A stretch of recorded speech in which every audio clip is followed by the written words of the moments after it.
I am Michael Santos with Prison Professor, super enthusiastic to make the 5th video with my friend Sitesh Patel, the author of Succeed by Failing. The reason I'm so inspired by Sitesh is he's an individual that is completely self-made. In the first 4 videos, he talks about really starting his life in a community that is sometimes prejudicial to people with darker skin color like mine, sometimes don't offer open great opportunities, but he spoke about how he overcame with a solid work ethic, a commitment to personal development and education. He spoke about getting into Rutgers University and completing a doctorate in pharmacy in only 6 years rather than a much longer term.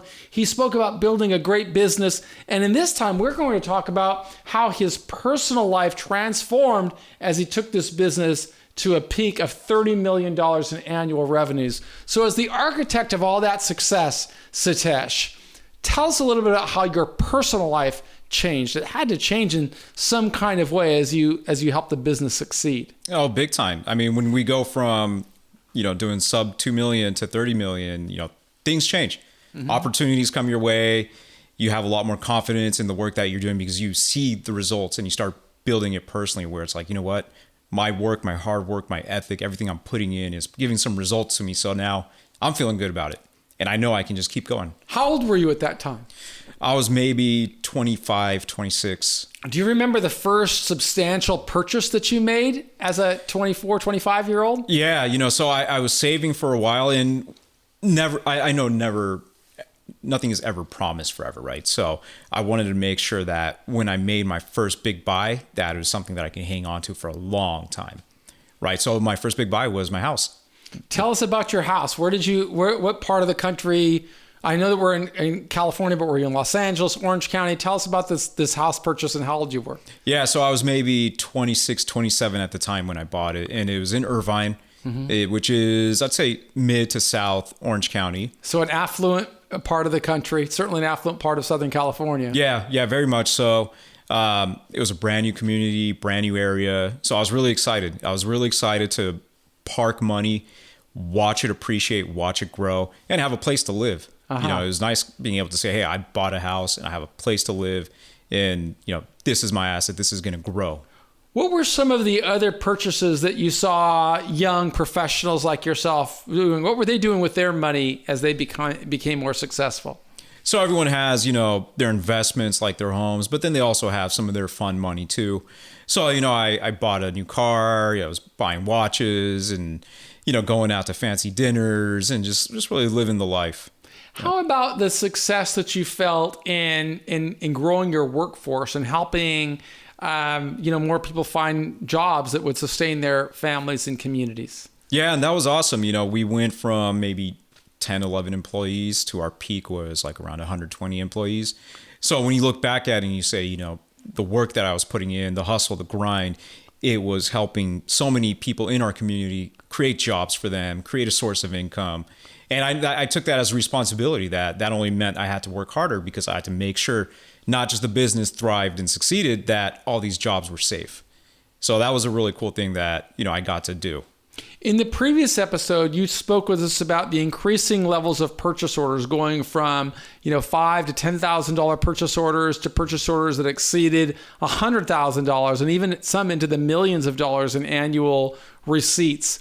What level did you ever have any challenges raising capital, or did you said that your business grew organically through these purchase orders, but were you always cash flowing okay, or did you have to find other ways to bring money in? Yeah, I mean, we definitely had to partner up with our bank quite a bit. They had to give us a line of credit. So we had cash to fund everything. And that's one of the key things in business. You need cash flow. You need money to come in so you can have that money to reinvest and grow, right? And it's just a big cycle. But the question is, where do you get that initial cash? It's you got to have good banks that you can work with.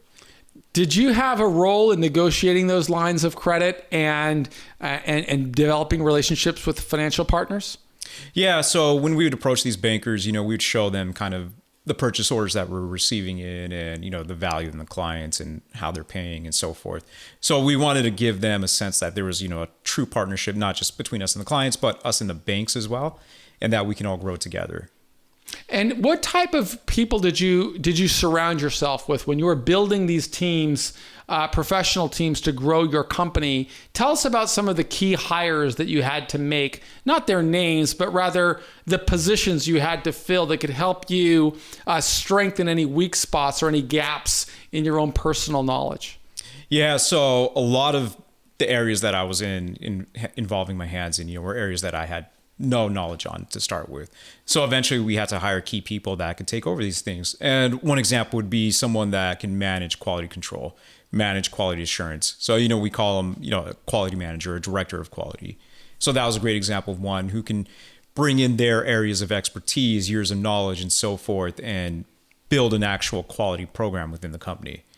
Same with operations. We had to bring in operation managers so that they can use their expertise on how to manage people, how to grow efficiently, how to not burn cash, rather see cash that grows the revenue. We had to put all those people into place so that they can help us manage the growth. Now, at that time in the growth trajectory of your company, you had what level of knowledge did you have about the criminal justice system or government investigations or any type of regulatory oversight of a business? What was your level of knowledge at that time? So at that time, I knew a lot about the FDA in terms of what they expected from manufacturers, but I didn't know anything about like the justice system or the criminal justice system. I had no idea how any of that worked or why I would even want to know about it, right? It wasn't even on my mind. I think a lot of business owners are in a similar situation where the concept of dealing with government regulators is about as natural as thinking that I might contract leprosy. You just don't think it's ever going to happen to you. But then sadly, sometimes decisions we make on the job brings that level of scrutiny. When was the first time that you heard something that somebody may be interested in you as an individual or your company? Yeah, so it wasn't until 2013 when I received a subpoena at my door. And it was at my door at home. Do you remember what month that was? It may have been like January, February. So January, February of 13, you get a knock on the door. I guess that would mean that in December of 12 or early January of 13, everything's just as amazing as could be. Is that right? That's right. I mean, I didn't see a single problem in sight. Don't see any challenges on the horizon, just continuing growth. But then something happens. What happened? Right. So I get this notice from the government. And how was it delivered to you? Well, it was actually at my door. So it was just taped to your door? It was just taped to my door. Okay, so you came home from work one day and you see this notice taped to your door. Yeah, I see this notice taped to my door and I see it's from the federal government and I'm thinking, what the heck is going on?